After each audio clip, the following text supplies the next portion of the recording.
There are well over 400 weapons in Elden Ring, and as such, some are bound to be better than others. With the DLC released like 1 month ago, trying to make a top 10 ranking out of them could potentially get really messy. But I really think that we need to settle down on what the best weapons are, so that someone doesn't accidentally use something like the Eclipse Shuttle, which looks really cool, but spoiler alert, is extremely bad. I'm only gonna talk about weapons with unique Ash of Wars, just because a weapon that is absolutely trash can instantly become A tier or S tier if you just slap a good Ash of War on them, like Chilling Mist or even something like Waves of Darkness on bigger weapons. In any case, I will make a separate video on that, because they simply can't be compared. Starting off at number 10, we have the Bloodhound's Fang. The damage to when you can get it in the game ratio, which I just made up for this weapon, is just ridiculous. When you first reach the starting area, you could potentially just make a beeline for it and get it within your 4th or 5th try of defeating the boss. And honestly, it could be way faster than that depending on your starting class. From best to worst, and I don't think anyone will disagree with me here, their starting classes go like this: Samurai, Prophet, and then Vagabond. Use this information however you will. For how early you can get in the game, the damage it can deal is just bonkers.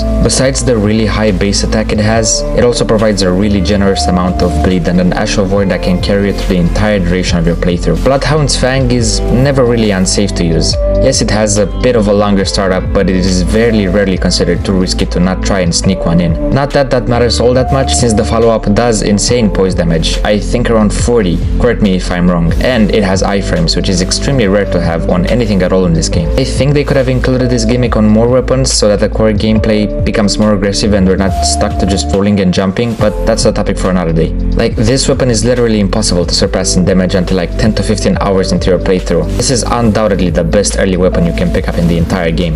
At number 9, we have the Sword of Night and Flame. This has been an undisputed staple in the game since its launch. In patch 1.0 it was like the best weapon in the game. It did everything it does today, just better.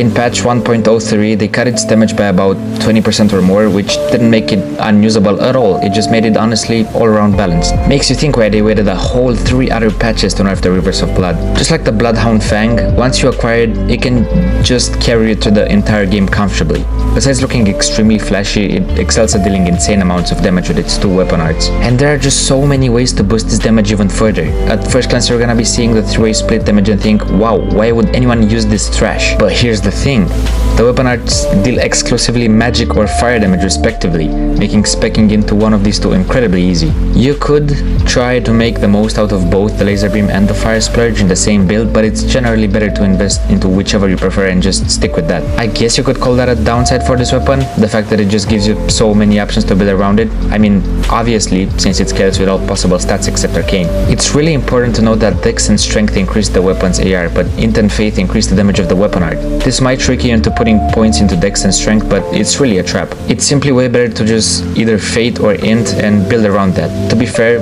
even if your build sucks, you can still choose to use this weapon without any notable worries. At number 8 we have Mns Sacred Spear. This is the ultimate cheesy weapon. It's honestly like it was made for people with a mental impairment so that they can have fun while playing the game too. I'm not even gonna bother telling you how to use it, because when you first press that L2 button, synapses in your brain are gonna kill themselves and you're not gonna be able to stop holding down that sweet Ash of War. And before you know it, you beat the Elden Beast. Honestly, this is just another example that FromSoft just does not have a balancing team and that they spend all their budget on 3D animators and environmental artists. Who knows, maybe someone from the team was really struggling past the halfway point of the game and decided to make yet another unnecessarily huge AoE attack, but this time just make it plain obvious that you wanted to go through the playtesting of your own game faster, because you need that time in order to articulate every joint in Relana's feet. Being for real now, the only reason this weapon isn't higher up on the list is because the casting animation is kind of long, and that's it really. It's really necessary to get all of your casts in to get maximum damage. This is hella visible later on in the game when bosses have way fewer openings and the game pivots more into baiting the boss's one move that has more than 50 milliseconds worth of opening. At number 7 we have the Blasphemous Blade. When the game first launched, don't lie, if you weren't using the Rivers of Blood, you were using this. Or, better yet, you were using the Blasphemous Blade up until the point you got Rivers of Blood. Out of all the 7 million players that have played this game, I would bet my left nut that at least 3 million of them beat the game using the Bloodhound's Fang into the Blasphemous Blade into the Rivers of Blood combo at launch. Listen, I really don't want to make you feel bad for using this weapon, so all I will limit myself to say is you aren't all that original. Ramblings aside, by all means this weapon is really solid overall and has basically no drawbacks at all. It's for sure part of the best weapon class in the entire game after all, and it carries that exact title, one of the best weapons in the entire game. Seriously, I don't understand how this weapon took 12 entire patches to nerf. Like bro, what are they thinking up there at FromSoft? At number 6 we have the Dark Moon Greatsword. By all means, as much as this weapon is used, I think it is somewhat underrated and unfortunately being replaced by the Moonveil unfairly. The primary reason being that the Moonveil scales with Dex way better, which if you didn't know, Dex speeds up the casting speed of your spells. So yeah, that would make it pretty good for a side weapon on a mage build, and overall it might come down to personal preference between the two. Why I put the Dark Moon Greatsword here instead of it is just the sheer amount of damage you can output. Yes, strength is kind of useless for a mage, but I would honestly rather put some more points into strength and go full int instead of splitting between Dex and int. If the Radagon icon wasn't in the game, then sure, maybe the Moonveil would have been objectively better, but as things stand, if all of you mages out there really want a reliable side weapon, I will always encourage you to use the Dark Moon Greatsword. I mean, think about it for a little bit.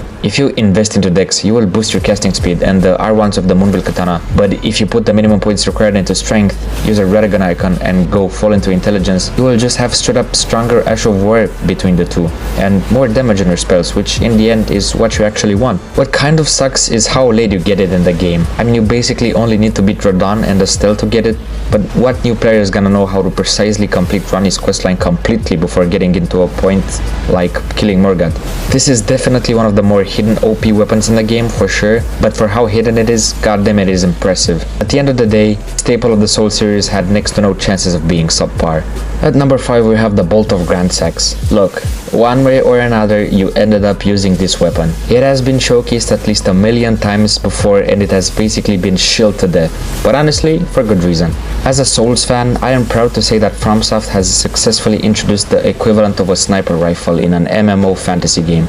This spot is deserved honestly just for the sheer satisfaction you get when using this. Locking on from 3 miles away and casting Zeus' Wrath on an unsuspecting enemy is top tier game design, and let's be honest, we are all really happy that we can do that in this game. Not only does this thing annihilate any small target, but it absolutely shreds bosses. Because there's like a billion different ways you can buff the weapon art, if you just fish for openings to use it and spam L2, you can kill endgame bosses in 4, maybe 5 hits, even if your build isn't fully optimized. And yes, I am referring exclusively to the weapon art here, since the rest of the moveset is just impractical to try to use. Going ahead and trying to use that and not spamming the Axe of War is like deciding to 1v1 someone using a pocket knife rather than an actual tactical nuke, minus the impending self-destruction. For the sheer damage this weapon can output in a single strike, it definitely deserves the number 5 spot. At number 4 we have the Dancing Blades of Rana. Honestly, if it wasn't for how late you're actually able to get your hands on these, they would arguably be on number 3, maybe even number 2.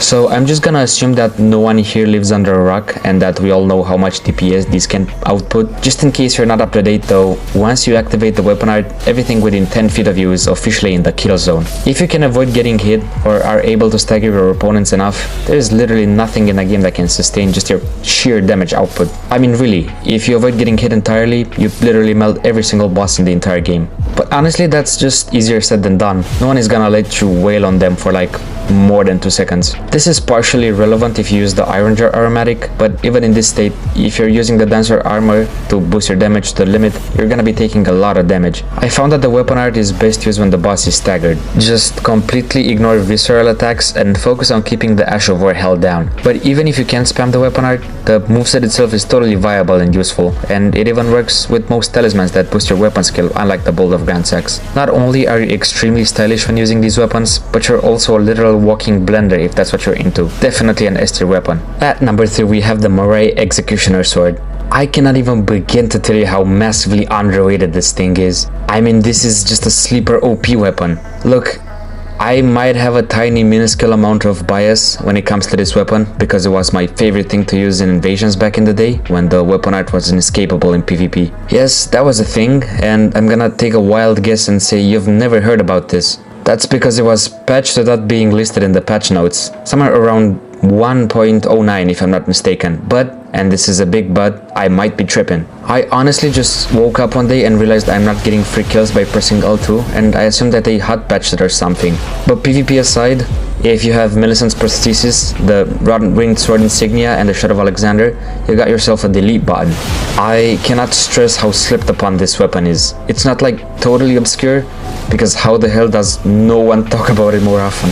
You can roll out of the animation on wind up and before the follow up. It lasts only about 2 seconds, and it does about as much damage as if you were spitting with the Dancing Blades of Rana for about 5 seconds. It does a decent amount of stance and poise damage, and if you get a stagger, you're not even forced to forfeit it for the weapon art. You can take the critical strike and then follow it up with a fully charged weapon art. If you haven't yet, I beg you to try it on a boss like Malenia.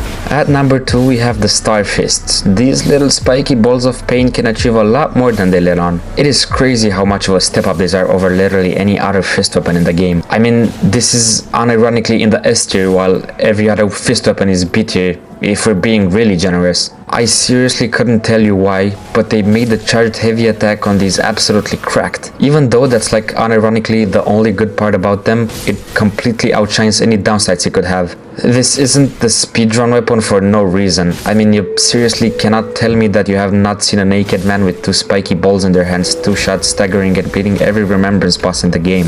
The lightning fast heavy attacks are literally all you need. It's really hard to say a whole bunch of stuff about these weapons. They just do their job extremely well. It's as simple as that. They're extremely practical for all users, if you can get over their poor range, of course. They do have a bit of a higher skill ceiling because of that, naturally. Not everyone is able to consistently get in the boss's face to hit them without missing or getting whiff punished. This is the only non-somber weapon in this list, but I mean, are you seriously going to put anything else other than Crackblade on them? Being a fist weapon, the Ash of War options are pretty limited, and the viable ones are even fewer. If you don't believe me when I tell you how good these are, go watch any speedrunner. At number 1 we have the Uporia.